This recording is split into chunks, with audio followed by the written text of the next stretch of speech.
Have you ever felt completely overwhelmed by life's challenges? Well, today we are unpacking a really profound philosophy on human resilience in this explainer. It's called the Alchemy of Suffering. We're going to explore how we might actually be able to transform our deepest pains into our absolute greatest strengths. So let's look at the mechanics of healing together. Let's actually kick things off right at the heart of this concept with a powerful quote. Pain makes you stronger only if you believe so. Now, think about that for a second. It completely flips the script on how we usually view hardship. We almost always think of pain as this physical force that just automatically toughens us up over time. But this reveals that our response, our active belief, is what truly dictates our strength. It's entirely an inside job. All right, Section 1, the Inevitability of Suffering. To really grasp how to transform our pain, we've got to start by acknowledging a pretty harsh baseline reality. We simply cannot avoid getting hurt. We're talking about people hurting you, unexpected troubles, full-blown crises, and trauma. Look, as much as we'd all love to just permanently opt out of these things, they aren't mere possibilities, right? They are absolute certainties. Everyone gets hit by these waves eventually. You're definitely not alone in facing them. Which brings us to this stark, foundational truth. Pain is inevitable. I want to just pause here for a second because, well, it's the necessary starting line.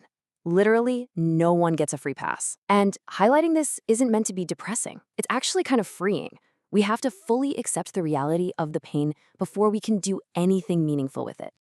Moving on to Section 2, the belief in strength. Okay, let's dive into this core concept. We're shifting gears from the external stuff heading us to the internal mindset we need to face it. The alchemy of suffering is defined as the conscious act of not letting a crisis go to waste. It's an active, deliberate choice. It's kind of like a literal alchemist trying to turn lead into gold. Here, you are taking that heavy, dark weight of a crisis and consciously deciding, hey, I'm going to forge something incredibly valuable out of this. But here's a really critical clarification we need to make. Pain does not automatically create strength. I mean, there's this massive misconception out there that just surviving hard times makes you a resilient person by default. Actually, scratch that. Just going through trauma doesn't magically make you tough. Like we just talked about, it requires a conscious, active belief to actually forge that strength out of the fire. Section 3, processing and purifying pain. So now that we understand the mindset, how do we actually pull this off? Well, here is the specific actionable sequence. Step 1, observe that pain. Acknowledge it exists without turning away. Step 2, process it. This is the really hard work of feeling its impact. Step 3, purify yourself. You've got to let go of the toxicity and bitterness attached to that hurt. And finally, Step 4, come out stronger. It is incredibly empowering to realize this isn't just random. It's a structured process you can actively guide yourself through. The absolute crucial point here is zooming in on those middle steps. Conscious processing leads to purification. You can't just jump straight from raw trauma to newly forged strength. There's no shortcut. You have to walk across this bridge of consciousness. Processing the emotion is exactly how you harness that dark energy and purify yourself of all that lingering damage. Which brings us to Section 4, the danger of projection. I want to drop the tone for just a second here because there is a really serious warning embedded in all this. There are massive external stakes if we refuse to undergo this process. We're facing an ultimate choice, healing your past versus projecting your pain onto others.